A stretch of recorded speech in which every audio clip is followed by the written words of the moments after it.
way. Love it. Nice. Everybody, we're here with Alex. Amazing. We talked about this last episode, how the universe brings you together. I first spotted Alex on the Upstream Daily. He was interviewing a good friend of mine from Christchurch, Troy Bilborough. If you're down there, head along to Bacon Brothers. You will not regret it. My personal favourite is the Happy Buddy. Comes with a free hug. It's absolutely outstanding. Anyway, Alex is there interviewing Troy. I was like, this dude's pretty cool. Then, sure enough, comes along to the Social Enterprise World Forum. He's interviewing my good mate Thomas Nabbs, episode 2 podcast. And I was like, oh, this guy is bloody cool. Sure enough, Seed Waikato 2 weeks ago. Sit down beside this guy. G'day, my name's Alex. And I was like, how the hell do I know you? Wearing this massive T-shirt, Upstream Daily. We get talking. Troy Bilborough. There it is. Now, Alex, we were just getting started off air, and you're asking about my weekend. I've been building a fence, putting in a new compost. What else have we done? Getting the garden ready. How about yourself, mate? Love it. That's bloody awesome. Hey, cheers for having me. Hey, absolutely love what you're doing, and stoked that our paths have finally crossed. And it's awesome what you're doing here with these interviews. This weekend, mate, I've been ducked back home to Mount Maunganui. So I love it back here. So actually got up the mount for a cheeky run on the weekend. Been catching up with heaps of mates. Getting a bit of work done, and it's been really good to be back home and just have a bit of a reset for the weekend. So, yeah. Fantastic. Now, been those that know me, I'm into Tim Ferriss. He sort of says, if you're looking for an entrepreneurial business, what is it that you do in your weekends, and what is it that Alex McCall does in his weekends? In my weekends, I get out and do as many things that I love as possible. So if I'm wherever I am, I'll go, well, look, what's going on? Is there surf? Is there wakeboarding? Is the wind up? Can I go kiteboarding? Can I get out, get away from it? Get out in nature, go experience something, just completely zone out, do something I love, something I'm passionate about, and that's always been with me. And I'm a firm believer that, you've still got to enjoy all those things, and, not get too caught up in being, I'm so busy that I don't have time for this or that, or, so. Yeah. You're busy doing the things you say yes to. So if you're saying yes to it, it's not a problem. Great, mate. So I thought we'd start off with a little bit of a difference, and that was that. What have you been doing in the weekend? We'll go back on track to the normal, and can you introduce us and tell us who Alex is today, mate? Yeah, sure thing, Ryan. Today, I'm currently involved in a mixed bag of things, rather interested in the social enterprise space. I run Upstream Daily. I'm one of the co-founders there, where we do a series of daily online interviews. That's recently taught me a lot about social media and how we can really communicate social impact and use that for social good, which I think is really important. Also recently, I've been involved with Squawk Squad, which is a social enterprise saving New Zealand's native birds. About 25 million native birds fall to their death from invasive species that have been invited to our shores, whether that's possums, rats or stoats. So we've just rolled out a big education campaign for Conservation Week, which was really awesome. I think the future of New Zealand is absolutely huge, and I'd love to be a part of helping shape that and where we want to go and what we want this country to look like. Magnificent. And so what did you think of Scotty Stevenson and Hauraki trying to get the grey gull, I think it was, to win Bird of the Year? Do you have any comment on that, mate? Oh, look, I'm a firm believer that the Kia, I absolutely love the Kia because that's a little bit close to my heart with all my involvement in the mountains, whether it's snowboarding and stuff like that. And I just think they're cheeky and great fun. So, look, that's completely all right that they were trying to boycott the old cheeky seagull. They might be high in numbers, but I love what the Kia's about. So fantastic. I did enjoy their little guerrilla marketing campaign. What was your Bird of the Year there, right? Oh, and this is no plug whatsoever. I poured myself a delicious Kokako coffee this morning. Came again, no plug. Came in my Ubi Waikato box last week.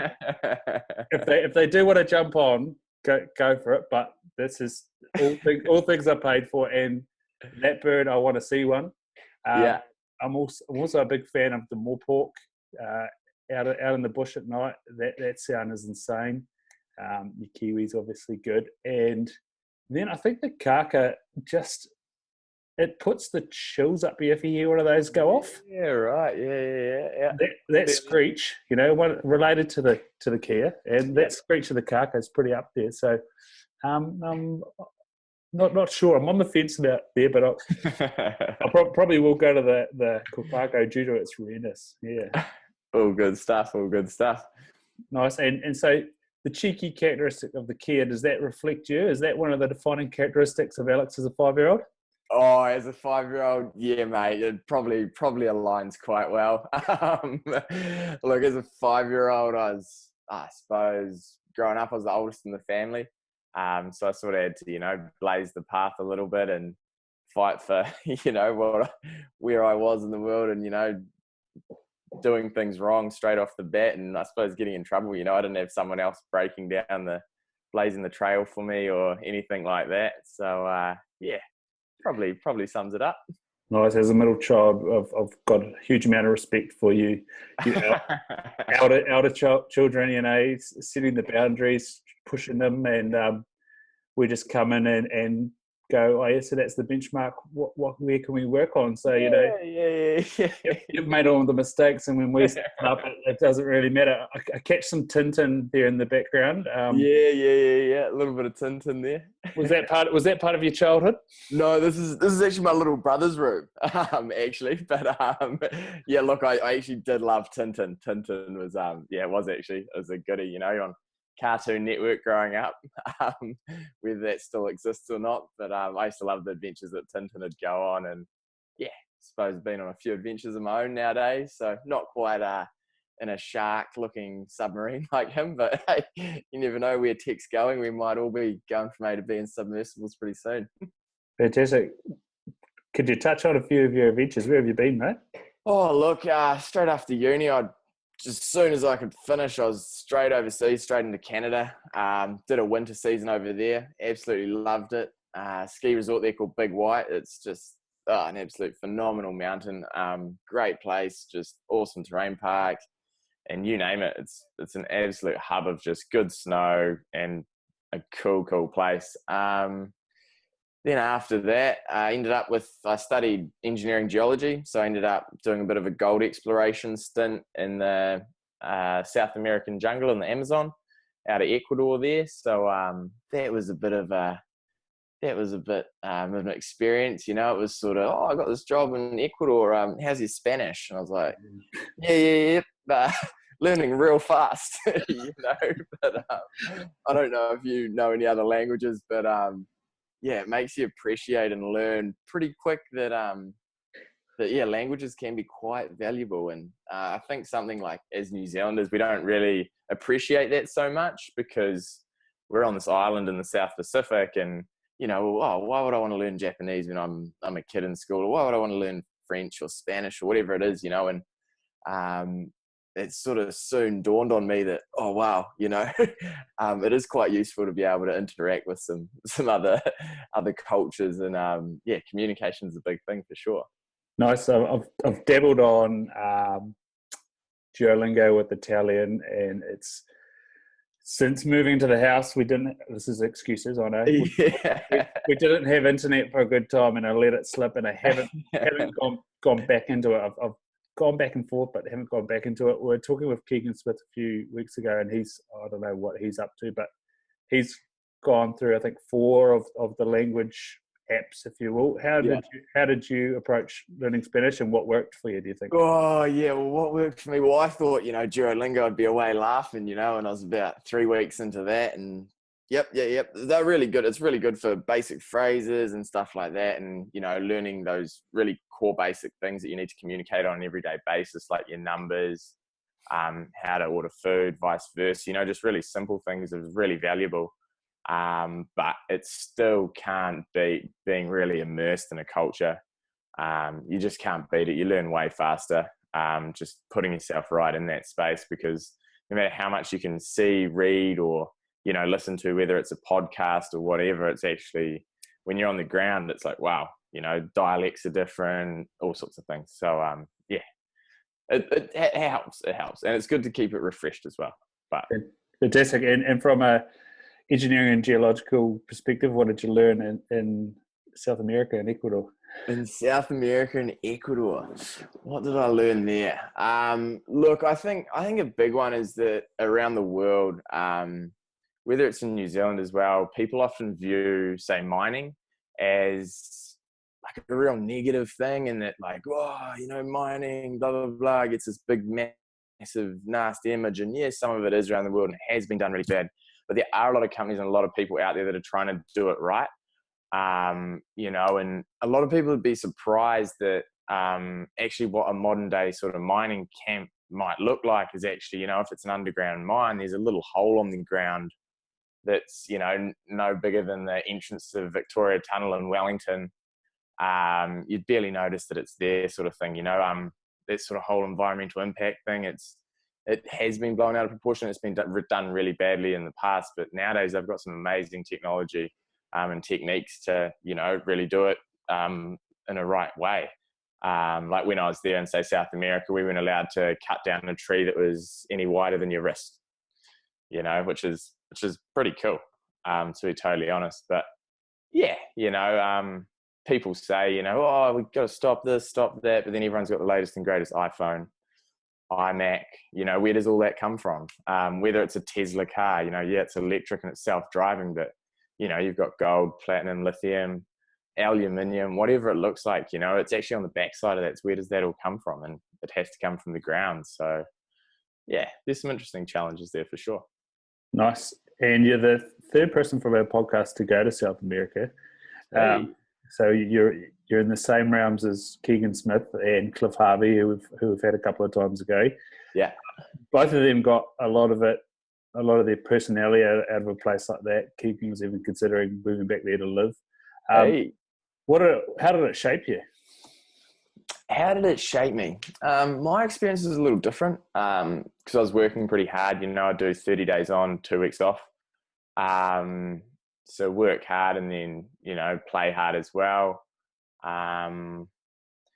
But it sort of shaped me in the way that, you know, it shows you another side of the world, what's out there, how other people live, you know, what's done right, what's done wrong. Like a big one for me was on some of my time off, I went to the Galapagos, which is off the coast of Ecuador.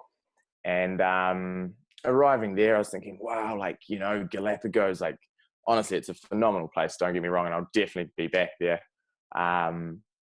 But, you know, they said, oh, you've got to have all your stuff really clean and the biosecurity is really intense. And, you know, I was thinking, wow, okay, you know, like, okay, New Zealand, like, shit, we're pretty good at, you know, biosecurity and stuff. And they always check your bags and they got sniffer dogs and all this, and it's really intense. I was like, okay, whew, better watch out here, you know, and sort of turned up there and, yeah, they were pretty good, but, you know, for it being like the Galapagos, when you see like David Attenborough and, you know, all these docos that are amazing. And, you know, there wasn't a day when I didn't see an amazing finch, bird, tortoise, turtle, shark, whatever. But the big one there was that biosecurity wasn't actually that good necessarily. And it gutted me a little bit.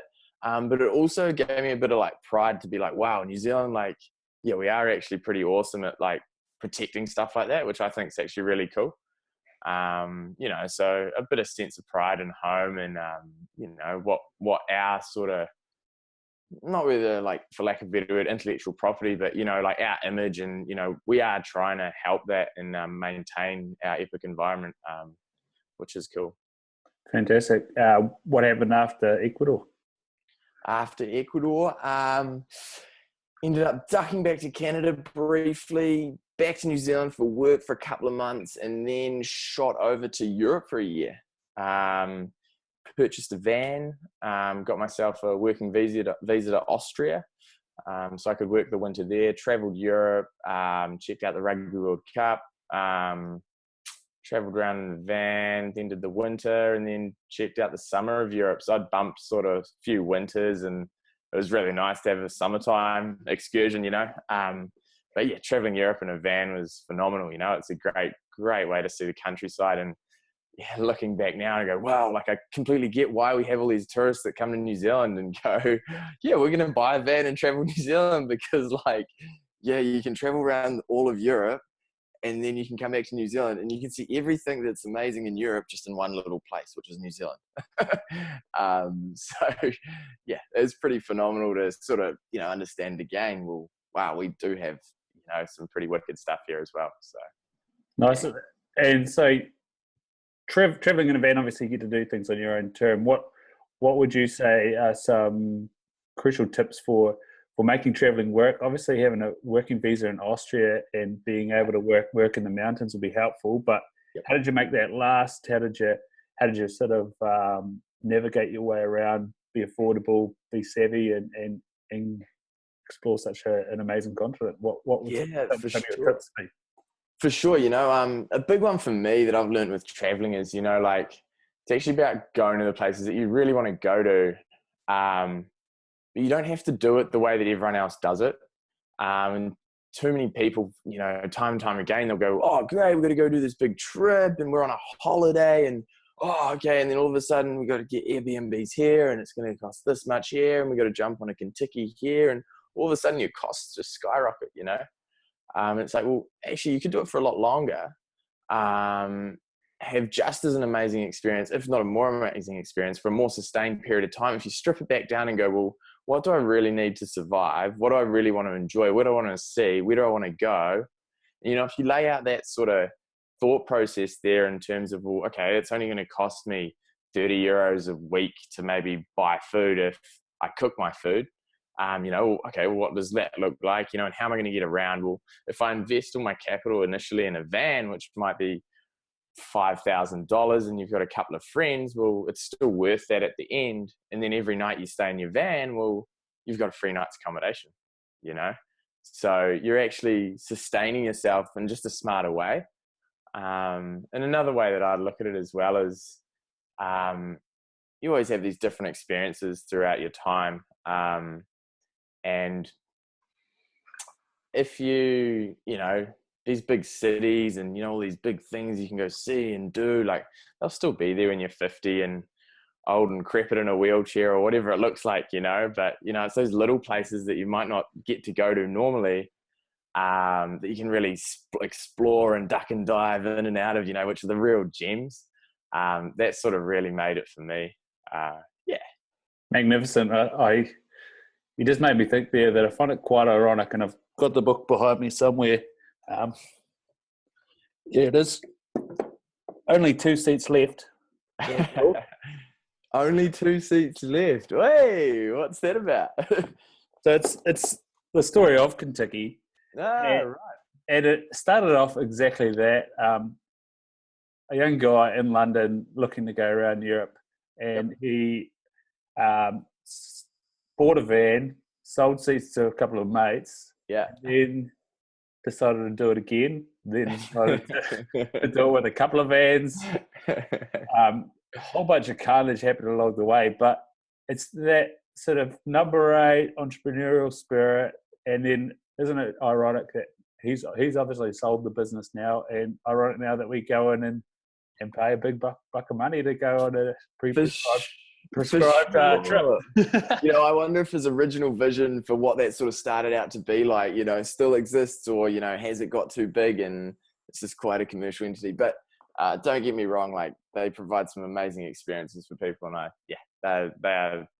they're enabling people to get out and see more. So absolutely, I'm not bagging it, and I don't have any experience, so I can't comment on the authenticity of it. No, I'm sure it's a very good read. I've got a couple of friends that work for Kentucky, and they absolutely love it. So fantastic. I've got the antlers there behind. My mentor in deer farming, he actually drove buses for, I think he said 15 years, and he met his wife on the tours. So. Hey, funny you say that, because I caught up with an awesome couple out of Raglan, Nick and Danica.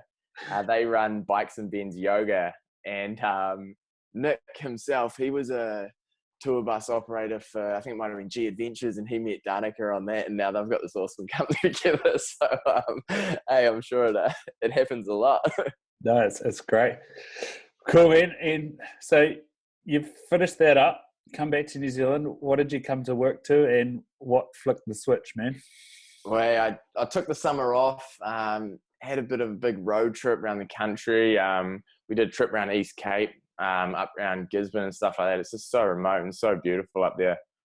Surfing and all sorts. It's amazing up there.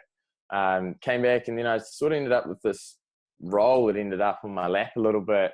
I had been working in Australia on an aluminium project up the tippy tip, up in northwest Queensland for about 3 months before Christmas. But I'd come back, and then I ended up with this job with an explosives company in Auckland. And so the reason for that was that I knew I wanted to be in Auckland because it was a more connected place.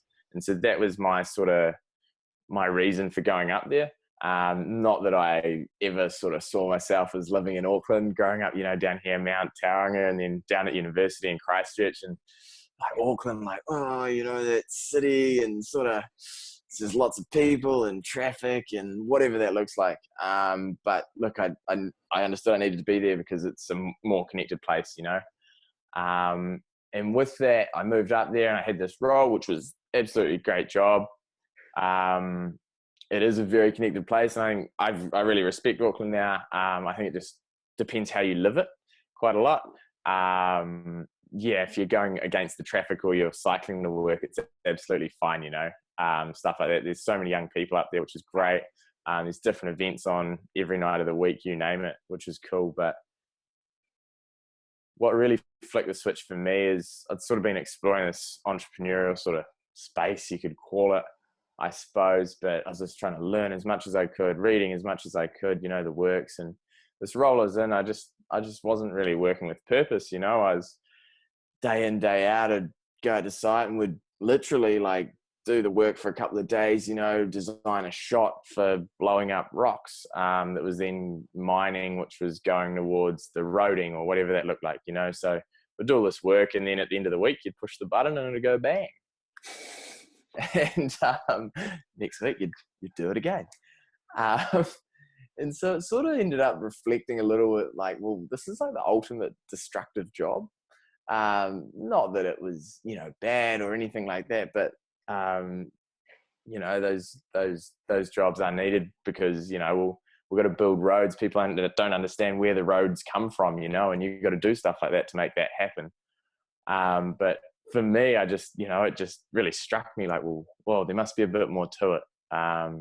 So I sort of threw in the towel and decided to start Upstream Daily and go on a bit of an adventure with one of my best mates, Fraser, who's in Upstream with me and Squawk Squad, and went down to Wanaka for winter.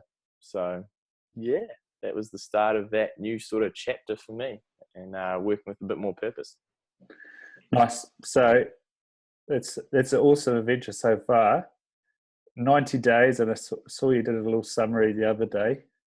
Yes, you are correct. So we essentially, our goal was to do 90 days of video interviews with people who are challenging the typical career path.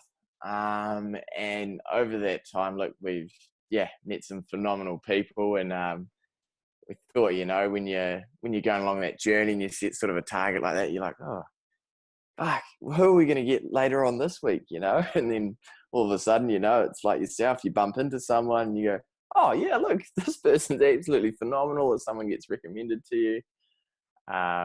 It was a really, really interesting sort of way to do it. Nice. And so that was your flip the switch moment of feeling like this is the quintessential destructive job. What have there been any common things in terms of people's entrepreneurial kickstart? I guess you might call it. What has there been anything common that you've picked out? The common things. I think the common thing is that if you're like looking for that kickstart, it was just sort of that they said, well, look, they weighed it all up and they went, there must be more to it. They're like, well, yeah, I could keep this role and I could keep doing that, and I could climb the ladder like my parents did or their fathers before them, that really old hierarchical sort of space.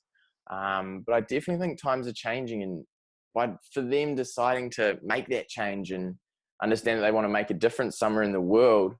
They wanted to change something, create something, do something that they were passionate about. Not a single one of them, no matter how many failures they had, that they'd always get back up from and keep going from. But not a single one of them regret it, or, by them making that decision to do something different or make a change, everyone gets behind them and helps them out, and helps make it happen, which I think is really wicked. That is really awesome. I guess one of the excuses that some of us in the, I guess you'd call it safe role might have, is that we must think, what they're doing is a facade and it can't be that easy and it must be quite hard. And so I'm going to be happy with what I'm doing. Do you think, what about these people proves that that's not the case?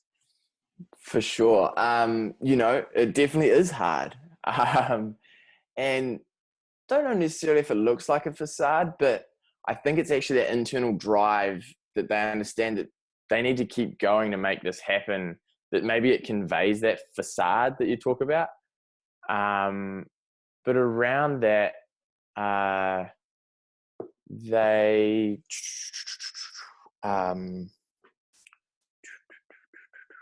sorry mate, just got a little mind blank there. That's all right. So what is it that proves that it's not a facade and that they can keeps them going, like you say? Yeah. So like the more people would catch up with is, you just understand that they're like someone just like me or you. It's actually it's not a facade necessarily. It's just that actually they are normal people, and you're just having a normal conversation with someone else that's been through just as much stuff as you, or all the same stuff. And it's not that they're any different. They've just decided to make change. Yeah. And that because of that, it's often viewed that like, well, if I put my hand up and do something hard, it's going to be really hard. But the funny thing is that almost nobody does that really hard thing. So it's not that really hard thing is really easy, but there's actually a lot of support for that maybe. And that if you're doing the normal thing, well, everyone's doing it. So everyone's grabbing for those resources. Yes. So by actually stepping away and going, I'm going to try this thing up here that might be really hard perceived, is actually, there's a lot of support there, and you've just got to ask for that help. Nice. And how old are you there, Alex? I am 24. 24. So you've got a few less years on you than me. And what was the youngest person you came across? Oh, mate. Youngest person, look, we had 18-year-olds, and say we're at the Festival for the Future. Absolutely phenomenal event that Inspiring Stories put on this year, and it's been running for a number of years now. And like, you catch up with some of these kids that are really young, and you're just going, wow, like, I wish I knew what you knew now. Like, I'm like, like you feel kind of cheated a little bit, but, or, even having that opportunity to go to something like that. It's just phenomenal. It's so impressive. And there's so much information out there, and it's so accessible. You can have that conversation with all these great leaders from around the world on a regular basis. You don't even need to go ask them. You can download their #1 book off Audible. You can jump on the Stag podcast and check out all these phenomenal people that are all around you. Just have that conversation with them. It's not actually that far-fetched, and they actually give all of that information away. They share it, which is so great. So if, there's these young people out there, just search for that information. It's there. Soak it up. Nice. And I think it's about probably finding the stuff that's proven to you that actually it is possible. Like, must be something about Alex's. My girlfriend's name's Alex. You're Alex. I was having a coffee catch up with another Alex today, who was funnily enough sitting at the same table as us at Seed Waikato. And we got chatting. He's like, "Oh, you got a house?" I was like, "Yeah, it's really good, And then he's just got off about all the things that he's done since he's 21. And I was like, "Hang on a minute, can we take this back a step?" And then you get caught up in the same sort of story to yourself. Probably something that your parents might have told, or or the same sort of story that they lived, and then you go, well, how did you do that? And they break it down to you. You know, for example, with a house, you know, you hear about this. You got a house, you can get another one, and it just basically said this. I was like, great. And then it was, he came back from the UK, and we won't give too much away because I'm probably going to get him. Yeah.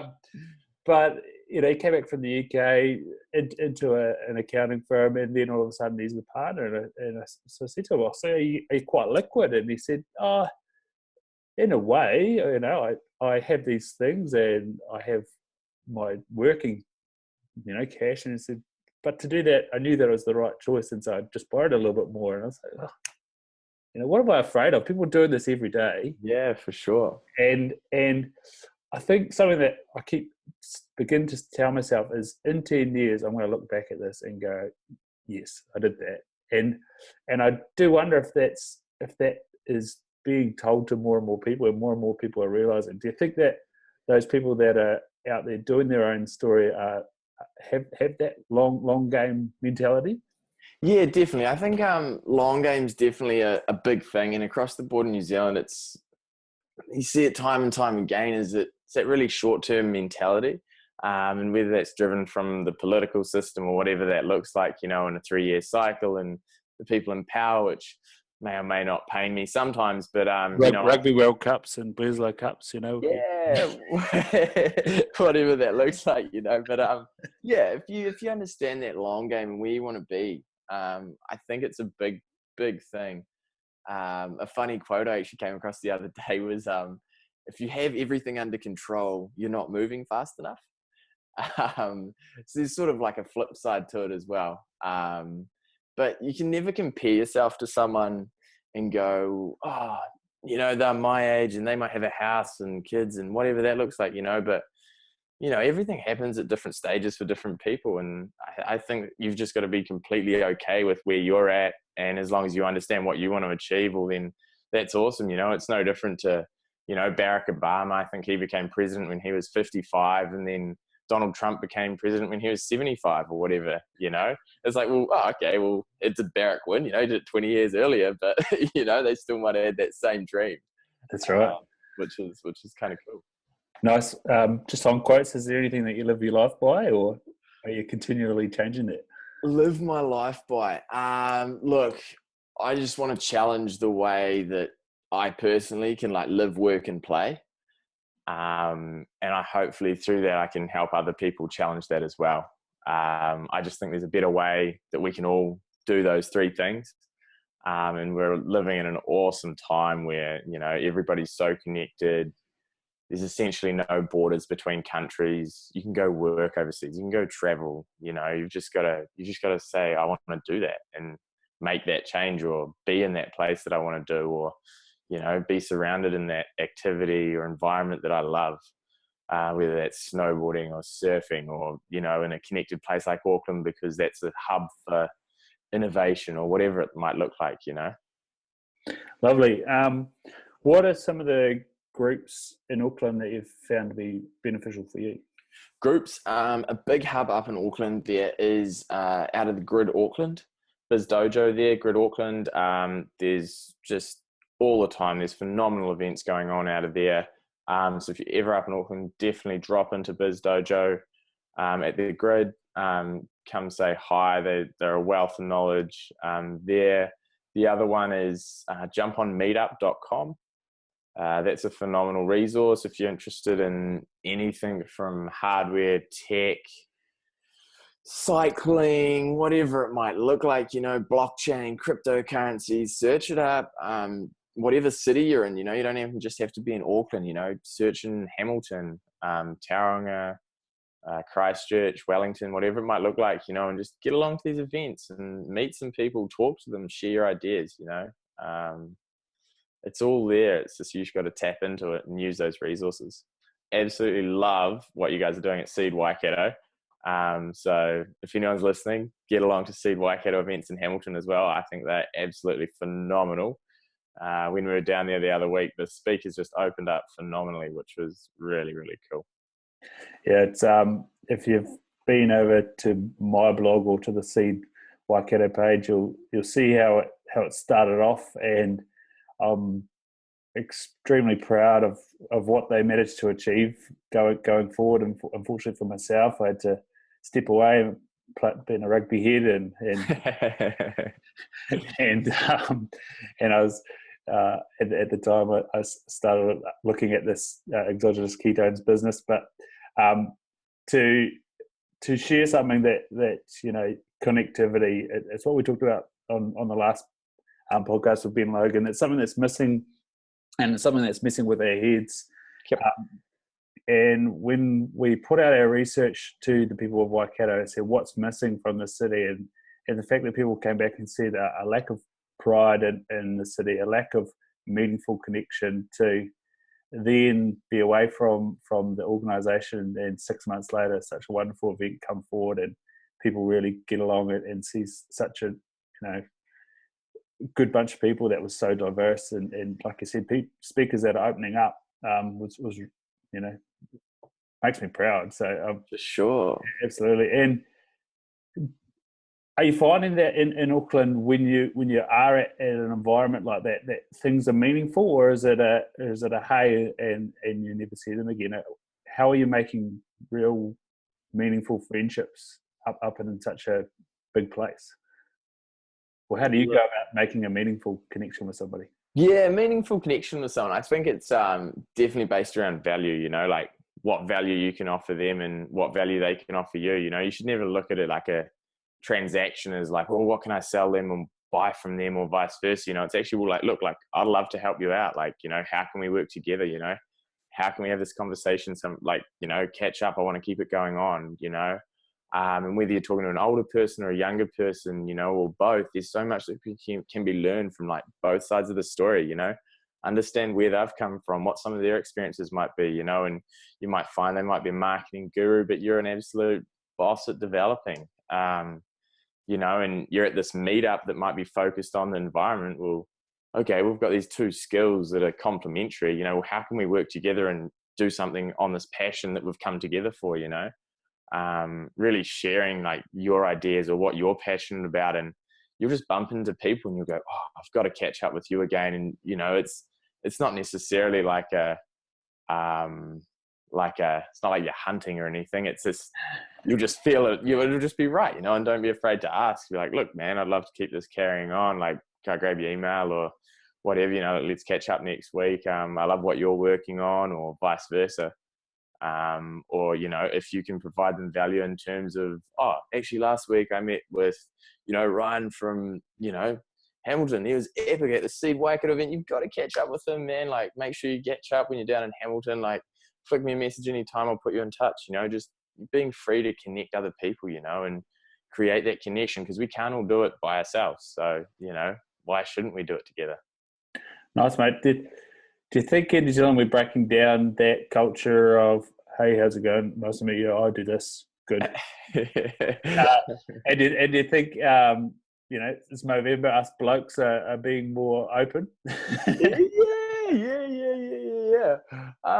I don't know. Do you think there's like some more exciting things to be talked about now, or like there's just an absolute abundance of like people that are just doing some weird and wonderful things, which I think is just so neat. And like, no matter how many people you talk to, like, you just start going, you mean what? You did this, and like, no way, so ask someone, what their story is, or like, how they got there, or, like what they do, because don't think of it as they're just gonna be like, oh, good mate,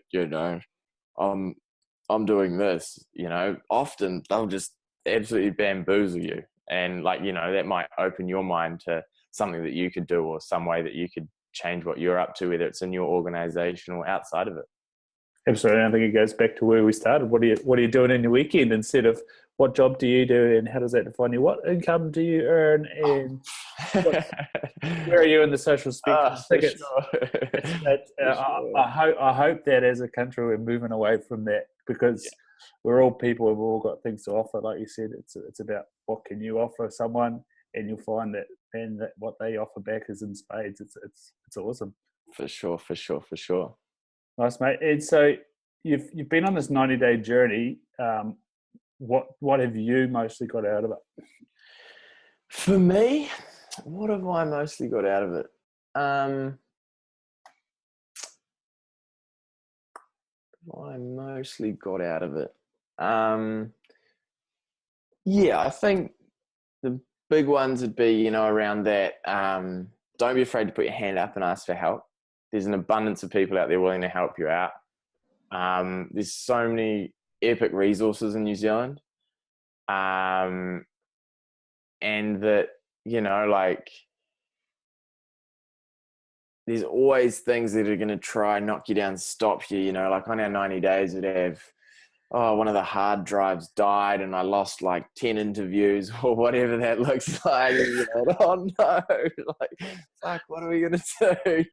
Just things like that. But, it's actually just always keeping in frame of mind that this is why I'm doing it. Well, look, let's keep going.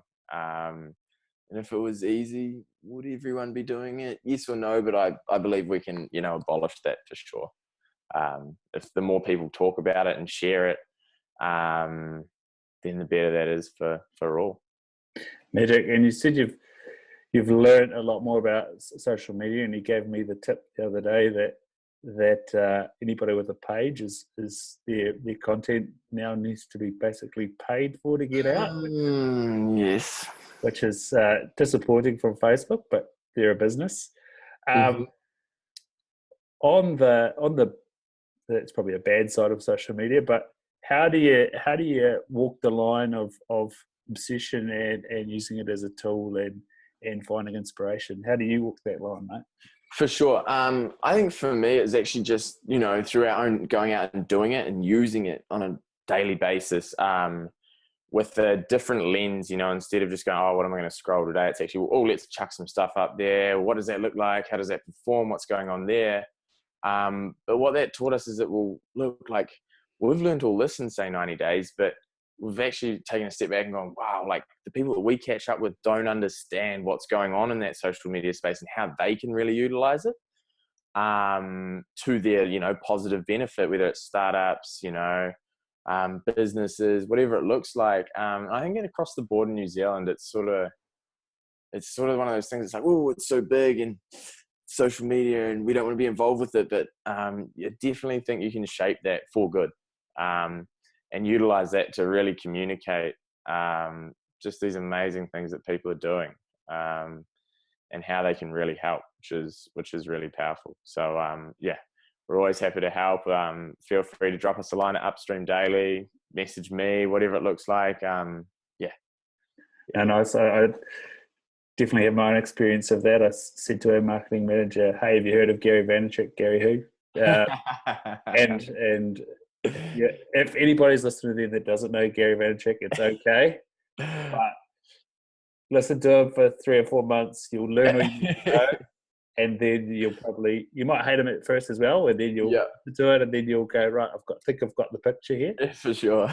But what we've found with our small business, we've worked with people in the community, and it was quite fitting really that on our opening on Wednesday, the Chamber of Commerce head there, he spoke about how the way our business has come about and the way business works in Hamilton is really about community and a joint idea. There was architects, there was designers, there was property developers. We've worked with a lens company. We have all these different amazing frame stylists. We had great catering from the guys at Narrows Landing here in Waikato. And then with social media, we were able to amplify that. Like it was sure. It was as simple as putting up a video of this incredible platter and tagging them in.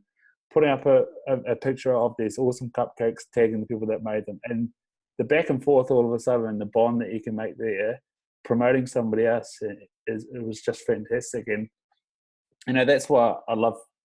You'll see my Instagram. I'm no influencer or anything like that, but I'll shout out to whoever it is that I enjoy, and I think that's something that's really good. And why I've watched a few of your videos already, and why I want to promote. Alex and Upstream Daily even more, because it's such a powerful tool if used properly, and if you ignore that, trolling and negative feedback, that stigma around it, and And I think with technology and businesses, technology is designed to be automatic. It's the business plan of all those apps and things is designed to work for you. Yep. And one thing that I think, if you're not scared of it and understand that actually if you give it to a 3-year-old, they'll figure it out and use it, then you can definitely use it. What's your take on the way apps are designed and technology can be used in a business, especially an established one? Yeah, for sure. I think, that user experience design is actually just a phenomenal field at the moment and so important in terms of any sort of design with an interactive sort of space. Definitely like a massive growth industry at the moment. And, we've gone from the stage of when, computers were clunky and and it's actually, well, wow, this is so engaging and simple to use. And, it's actually taking a step back and thinking, well, how else might someone use that or interact with that? And so that it can make their life easier, which is epic. In a business sense, again, it's a tough one because, like you say, like social media and stuff, it seems this big scary thing, but we've just got to create a way that, we can communicate how that can be used for good. So something we've got coming up is sort of a social media pack that we're going to hopefully get out to people so that they can check it out, and go, okay, cool, here's 10 things on this is how I can cross post. This is how I can, optimize my post and what that looks like, which, can help a lot. But for business as well in New Zealand, there's some stat around like 60%, only 60% of businesses have web pages. And then 40% of those only have like online selling, and it's like, well, how do we get everyone up to speed? Because sooner rather than later, there's these big guys that are coming in and are going to try and, really take that out, so as a country, how can we sort of like, tech enable ourselves a lot more to get out there and be a bit more proactive instead of that little bit like Kiwi attitude of, she'll be right. Yeah. And in business, there's these bigger, older sort of organizations, that might have, no offense, but, like older managerial positions. And it's actually about, well, let's take a bit of risk here and accept that if we make a mistake, well, that's completely fine. It's actually not a mistake or a failure. What did we learn and how can we, continually learn from there? It's not actually like a ROI. I love like the term of like return on learning, which I think is way more valuable these days than just that sort of what's the dollar value involved here. To quote Greg in your video from Seed, flirting, so good. So good. Was it failing learning or failure learning, so flirting, it's absolutely great. I love that. and failing forward here. No, it's very good. You're involved with surfing, kiteboarding, snowboarding. How long has that been a passion and what does it mean to you? Oh, mate.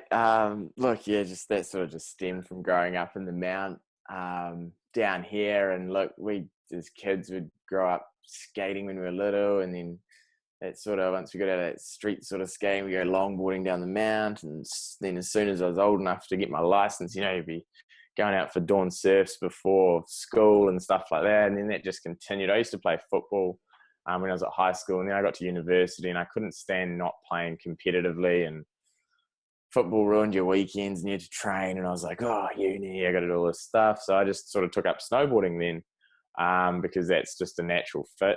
And with that, then down in Christchurch, close to the mountains, I'd rather take a day off uni and go do that than university some days.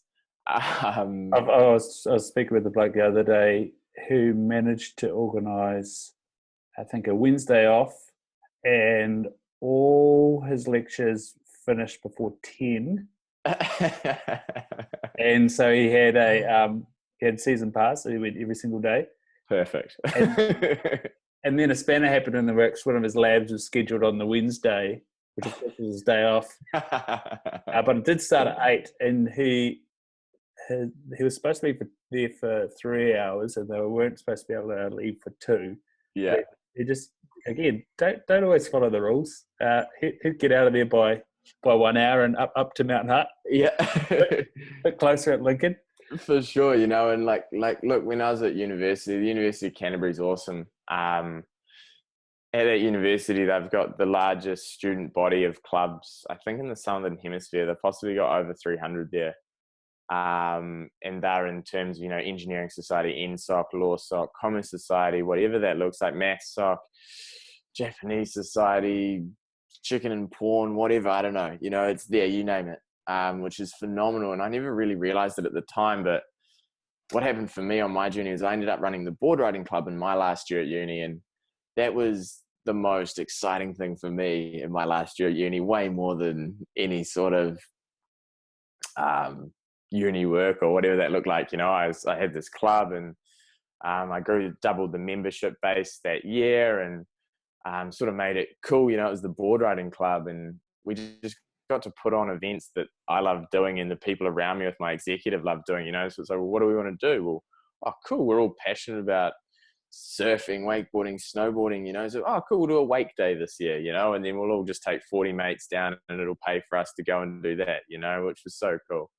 And then right through to our biggest event, which is Jib the Foundry, which you get 1,000 people to the Foundry, truck and trailer load of snow down from Mount Hut, 3-story high scaffold rail, it's just an unreal setup. You have a big ski and snowboard competition with Jägermeister bus there, Red Bull, whatever you name it. It's a huge party. It's a great time. What I didn't realize at the time was that at uni there, they've actually got 300 startups, and every single one of those are around a shared passion. Yeah. And when you get a team of people together that are focused on that shared passion, whether it's board riding, engineering, whatever it looks like, they can make some real cool things happen. And out of essentially nothing, everyone sells t-shirts at the start of the year to fund their members for their events, just, really innovative, creative ways, sponsorships, the works, and seeing those clubs grow and grow and grow has just been phenomenal, which is really, really awesome. So I think that was maybe my first introduction to entrepreneurship, yeah. Mate, you've just made me feel better about myself. I just realised that I'm a twice over founder. We started the NZOS in our final year at university, the New Zealand Optometry Society. Wicked, there you go. Exactly. Passionate about something. And you're exactly right. We started something out of nothing. We got some ex-students chip up with a couple of grand. We got some sponsors give us some money. We set up a bank account. We set up a board structure.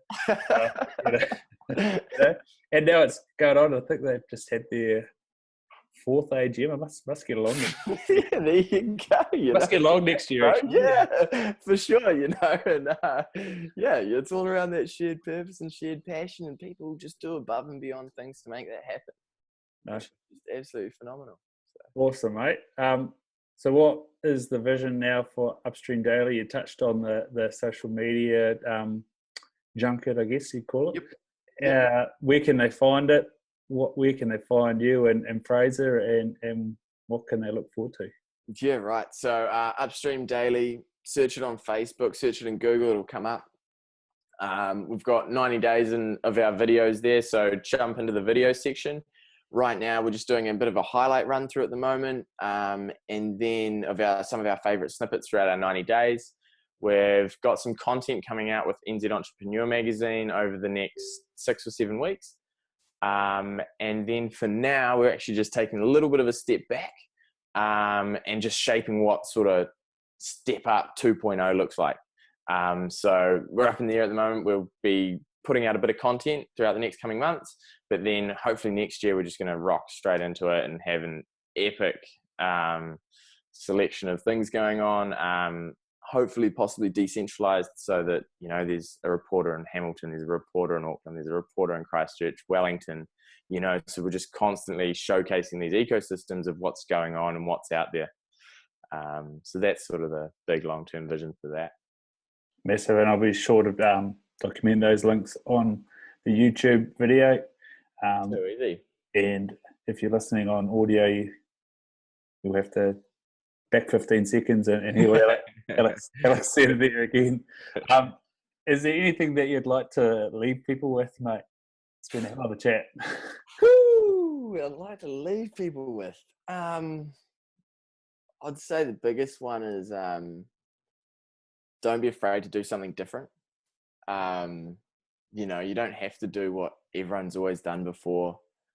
You don't have to do the same job. You don't have to do what everyone else thinks you should do or what that might look like just because someone else has done that before you. It's actually go out there and chase something that you want to do. Yeah. Fantastic, mate.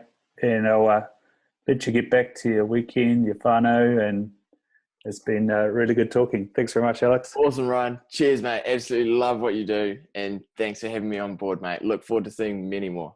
Cheers, bro.